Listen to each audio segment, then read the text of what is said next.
English कैसे सीखें YouTube channel में आपका स्वागत है। इस वीडियो में हम इस स्टोरी को ट्रांसलेट करेंगे और इसकी वर्ड मीनिंग भी आपको बताएंगे और साथ में आपको ग्रामर से जुड़ी और टेंस से जुड़ी भी बात बताएंगे जो इंग्लिश सीखने के लिए ज़रूरी होती है। इससे आपको इंग्लिश बोलने, पढ़ने, लिखने और समझने में आसानी होगी। तो चलिए शुरू करते हैं। प्रॉब्लम ऑफ अ फादर, एक पिता की समस्या। ठीक है, पिता की समस्या, इसे हम क्या कहेंगे? पिता, जिसे हम बाप कहते हैं, पापा कहते हैं, डैड कहते हैं, वो पिता की समस्या।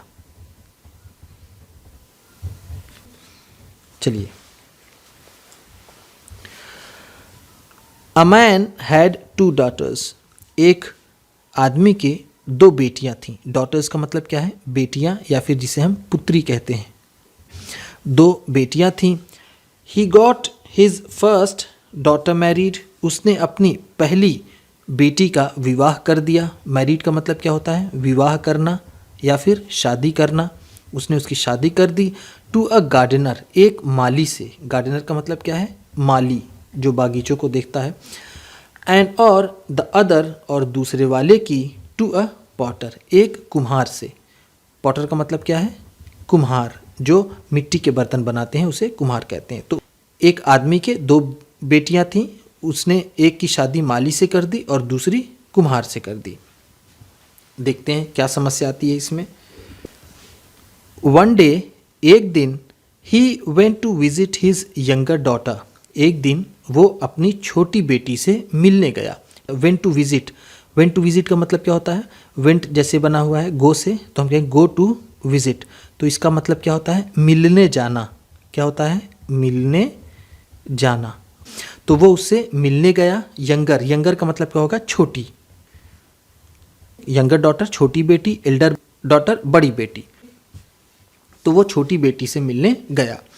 व्हेन ही आस्क्ड हर, जब उसने उससे पूछा, यानी अपनी बेटी से पूछा, हाउ शी वॉज, कि वो कैसी थी, कैसा चल रहा है। जब उसने ऐसा पूछा, शी सेड, उसने कहा, everything is fine with me, मेरे साथ सब कुछ अच्छा चल रहा है, सब कुछ अच्छा है। एक्सेप्ट दैट, सिवाय इसके कि, ड्यू टू हैवी रेनफॉल, बहुत ज़्यादा बारिश के कारण, माई मड पॉट्स, मेरे मिट्टी के बर्तन, टेक टू मच टाइम, बहुत ज़्यादा समय लेते हैं, टू ड्राई, सूखने में। मेरा सब कुछ सही चल रहा है सिवाय एक बात के। एक्सेप्ट का मतलब क्या होता है? जिसे हम कहते हैं सिवा। ठीक, एक बात को छोड़ करके। ड्यू टू का मतलब होता है के कारण या फिर की वजह से। Due to heavy rainfall, heavy rainfall का मतलब क्या है? भारी वर्षा या फिर बहुत ज़्यादा बारिश। ठीक, बहुत ज़्यादा बारिश के कारण, माई मड पॉट्स, मिट्टी के बर्तन। मड का मतलब क्या है यहाँ पर? मिट्टी। ठीक, मिट्टी के बर्तन, टू मच टाइम, बहुत ज़्यादा समय लेते हैं, टू ड्राई, ड्राई का मतलब होता है सूखना। क्या होता है? सूखना। सो इसलिए, प्लीज़ प्रे, कृपया प्रार्थना कीजिए, दुआ कीजिए। प्रे का मतलब क्या है? प्रार्थना करना, प्रार्थना करना या फिर दुआ करना। For intense heat this summer, इस गर्मी में तेज़ गर्मी की दुआ कीजिए। इंटेंस का मतलब क्या है यहाँ पर? हम जिसे कह सकते हैं प्रचंड। ठीक, बहुत ही तेज़। चलिए आगे देखें। व्हेन, जब, he asked his Elder daughter, जब उसने अपनी बड़ी लड़की से पूछा। एल्डर का मतलब क्या है यहाँ पर? बड़ी। डॉटर का मतलब बेटी। जब उसने अपनी बड़ी बेटी से पूछा, द सेम क्वेश्चन, यही सवाल। क्वेश्चन का मतलब क्या है? सवाल, जिसे हम जानते हैं। शी सेड, उसने कहा, आई एम वेरी हैप्पी, मैं बहुत खुश हूँ, बट नावडेज, लेकिन आजकल। नावडेज का मतलब क्या है? आजकल। क्या है? आजकल। इट इज़ वेरी हॉट, बहुत ज़्यादा गर्मी है। एंड और the heat is destroying all my crops, और ये गर्मी मेरी सारी फसलों को बर्बाद कर दे रही है। डिस्ट्रॉय का मतलब क्या होता है? बर्बाद करना। ठीक, बर्बाद करना। ये सारी वर्ड मीनिंग्स जो भी मैं आपको बता रहा हूँ सब रिपीट कर रही है। अगर आप मेरी सारी वीडियोस को देखेंगे तो आपको लगेगा कि ये तो कितना इजी है। और ये क्रॉप, क्रॉप का मतलब क्या है? फसल। ये सारी चीज़ें आ चुकी हैं कि मेरी सारी फसल बर्बाद हो जा रही है इस गर्मी की वजह से। प्लीज़ प्रे, कृपया दुआ कीजिए, प्रार्थना कीजिए, टू द गॉड्स, भगवानों से, खुदा से प्रार्थना कीजिए for heavy showers of rainfall, कि जोर की वर्षा हो। हैवी शावर ऑफ रेनफॉल का मतलब है जोर की वर्षा।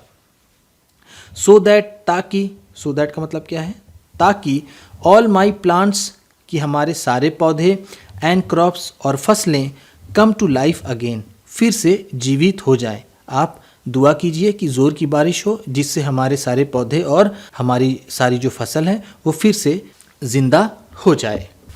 ये कम टू लाइफ थोड़ा मिस हो गया था, तो इसे कम टू लाइफ का मतलब क्या होता है, जीवित होना। अगेन का मतलब फिर से, दोबारा। नाउ, अब the old man was in a fix, बूढ़ा आदमी दुविधा में पड़ गया। इन अ फिक्स का मतलब क्या होता है, दुविधा, द्विविधा, ठीक, जिस वक्त दो चीज़ में से एक चीज़ करने की जब कन्फ्यूजन हो जाए उसी को बोलते हैं दुविधा। वो दुविधा में पड़ गया बूढ़ा आदमी।